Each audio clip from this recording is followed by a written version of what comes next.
দেখো, এই গরমের সিজনে অনেকে কিন্তু ঢ্যাঁড়স, পটল, ঝিঙে এগুলো খেতে চায় না, কিন্তু তবুও তো আমাদের ঢ্যাঁড়সটা খেতে হয়, কারণ আমাদের বাওয়াল সিস্টেমটা খুব ভালো রাখতে হয়।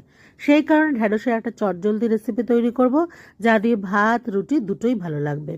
ঢ্যাঁড়সগুলো আমি ধুয়ে নিয়ে ল্যাজ মাথা বাদ দিয়ে চিড়ে নিয়েছি। লাগছে টমেটোর কুচি, 2 টেবিল চামচ টক দইয়ের সাথে আমি মিশিয়ে নেব জিরের গুঁড়ো, লাল লঙ্কার গুঁড়ো, পরিমাণ মতো নুন, হলুদ, চিনি আর গ্রেট করা আদা। এখন এই মশলাগুলো দইয়ের সাথে মিশিয়ে নেবার সাথে সাথেই আরও বলে দেবো কী কী লাগছে। লাগছে হিং, সেই সঙ্গে ফোড়নে গোটা জিরে ব্যবহার করব, আর গরম মশলার গুঁড়ো। দাঁড়াও, এখনও শেষ হয়নি, সব শেষে কিন্তু কাসুরি মেথিও ব্যবহার করব। তার আগে দইয়ের সাথে সমস্ত মশলাগুলো মিশিয়ে নিচ্ছি। যদি লাম থেকে যায় মনে করছো, তাহলে অল্প একটু জলের ইউজ করতেই পারো। গ্যাস অন করে প্যান বসিয়ে সর্ষের তেল দিয়ে দিলাম। 3 টেবিল চামচ মতো সর্ষের তেল ভালো করে গরম হলে তারপরে দিয়ে দেবো ঢ্যাঁড়সগুলো। চিরবিরানি কমানোর জন্য নুন হলুদ ছড়িয়ে দিয়ে ভালো করে নেড়ে নেব। খেয়াল রাখতে হবে ঢ্যাঁড়সের গায়ে যেন কোনোভাবে কালো কালো দাগ না তৈরি হয়, ভালোভাবে ভাজা হবে আর সেদ্ধ হবে। এই রান্নায় কিন্তু আমি জলের ব্যবহার করব না, নাড়াচাড়া করতে করতেই ভাজাটা হয়ে যাবে। গ্যাসের ফ্লেম লো টু মিডিয়ামে রেখে ঢ্যাঁড়সগুলো ভেজে নিতে হবে।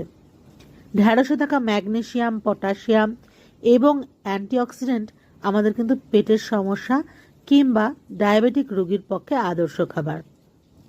ঢ্যাঁড়সগুলো ভাজা হয়ে গেছে, তুলে নিলাম। আর কিন্তু তেলের ব্যবহার করব না, ওই বাকি তেলে গোটা জিরে ফোড়ন দিচ্ছি, সেই সঙ্গে হিং দিয়ে দিলাম। হিং কিন্তু এই রান্নার একটা মূল উপাদান, তাই স্কিপ করা মোটেই যাবে না। টমেটোর কুচি ছেড়ে দিয়ে তাতে পরিমাণ মতো নুন দিয়ে ঢাকনা দিয়ে ঢেকে দিয়েছিলাম। টমেটো নরম হতেই দইয়ে ভেজানো সেই মশলাটা সম্পূর্ণ ঢেলে দিলাম। এখন তেল ছাড়া পর্যন্ত কষে নেব, আর দইয়ের বাটিটা ধুয়ে অল্প সামান্য জল এতে অ্যাড করে আবারও মশলা কষতে থাকবো, যাতে খুব তাড়াতাড়ি তেল বার হয়ে আসে। ব্যাস, মশলাটা একদম রেডি। এবার ভেজে রাখা ভিন্ডিগুলোর মধ্যে দিয়ে দিলাম। অনেকেই ঢ্যাঁড়সকে ভেন্ডি বলে, আমি ঢ্যাঁড়সই বলি, কারণ আমার হাতের আঙ্গুল যে লেডিস ফিঙ্গার, তারই সমনাম। ভালোভাবে মশলার সাথে কষিয়ে নেব। এবারে এতে খুব সামান্য জল অ্যাড করব।